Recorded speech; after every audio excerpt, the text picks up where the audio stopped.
and looking and feeling my best this year. That's my goal. By January 2020, I want to look and feel my best. So by 2020, I am hoping to be like a whole different person sitting here in the same outfit, but just looking and feeling way better and having a lot more to share. That's my goal. So yeah, I hope you guys enjoyed this video. Please give it a like if you did, and if you'd like to see more videos like this.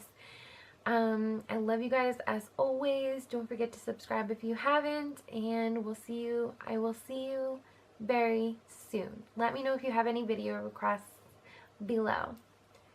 Mwah. Bye.